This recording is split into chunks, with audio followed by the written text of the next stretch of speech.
በኦሮሚያ ክልል 3 ዞኖች አዋሳኝ ስፍራ ላይ ተገንብቶ ስኳር ማምረት የጀመረው የአርጆ ደዴሳ ስኳር ፋብሪካን የፌዴሪ ጠቅላይ ሚኒስትር ኃይለማርያም ደሳለኝ መርቀዋል። የስኳር ልማት ፕሮጀክቱ የአገሪቱን የኢንዱስትሪ ዘርፍ መዋቅራዊ ሽግግር እውን ለማድረግ መንግስት ትኩረት ከሰጣቸው ታላላቅ የፋብሪካ መሰረተ ልማት ፕሮጀክቶች አንደኛው ነው ያሉት ጠቅላይ ሚኒስትር ኃይለማርያም ደሳለኝ ከዚህ አንፃር አርጆ ደዴሳ ስኳር ፋብሪካ ለአገሪቱ እድገትና ትራንስፎርሜሽን ከፍተኛ አስተዋጽኦ የሚያደርግ በመሆኑ የተገነባ ነው ብለዋል። ጠቅላይ ሚኒስትር ኃይለማርያም የመስኖ ውሃ ስራውን በማፋጠን ፋብሪካውን ወደ ሙሉ የማምረት አቅሙ በማሸጋገር የስራ ዕድል ፈጠራ አቅሙን በማሳደግና የአካባቢውን አርሶ አደሮችም በሸንኮራ አገዳ አብቃይነት ለፋብሪካው ግብዓት በማቅረብ የገበያ ተጠቃሚ እንዲሆኑ ማድረግ ከፋብሪካው የሚጠበቅ ነው ሲሉ የስራ መመሪያ ሰጥተዋል።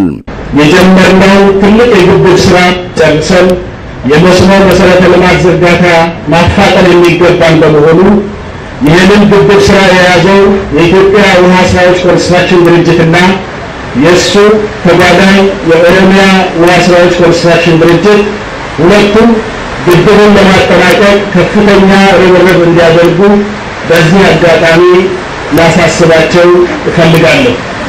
ከዚህ በተጨማሪ በፋብሪካው አካባቢ ያሉ አርሶ አደሮች ከልማቱ ተጠቃሚ መሆን ስለሚገባቸው በፋብሪካው የሚሆን ስኳር አገዳ በማምረት በማቅረብ ጥቅም እንዲያገኙ ለማድረግ የአካባቢው ሽማግሌዎችም ሆነ አርሶ አደሮች በአጠቃላይ እንዲነሳሱና በዚህ ፋብሪካ ስኳር በማቅረብ እነሱም ከፋብሪካው ምርት እና ከፋብሪካው ልማት ተጠቃሚ እንዲሆኑ አደራ ለማለት እፈልጋለሁ።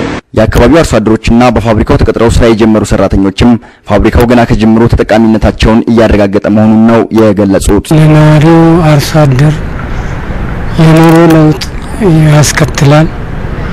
ሁለተኛ የህብረተሰቡን የስኳር ፍላጎት ያሟላል። ሶስተኛ ለስራ ፈላጊዎች በርከፋች ነው። ይሄ ፋብሪካ ለኔ ብቻ ሳይሆን ለአካባቢው ህብረተሰብ ራሱ ከባላታው ባሎ ደግሞ ከቴክኒክና የሙያ ትምህርት ቤት ከአርጆ ከነቀምትና ከበደሌ ራሱ ብዙ ልጆች መጥቶ እዚህ ፋብሪካው እየሰሩ በእርሻም በጋራጅ ዙሪያ ብዙ ልጆች ተጠቃሚ ሆኗል። እዚህ አካባቢ ማለት ነው። ሚያዝያ 1 ቀን ግንባታው ተጠናቆ ስኳር ማምረት የጀመረው አርጆ ደዴሳ የስኳር ፋብሪካ በቀን 8000 ኩንታል ስኳር የማምረት አቅም እንዳለው የፕሮጀክቱ ስራ አስኪያጅ አቶ አበራ ማሙ ተናግረዋል።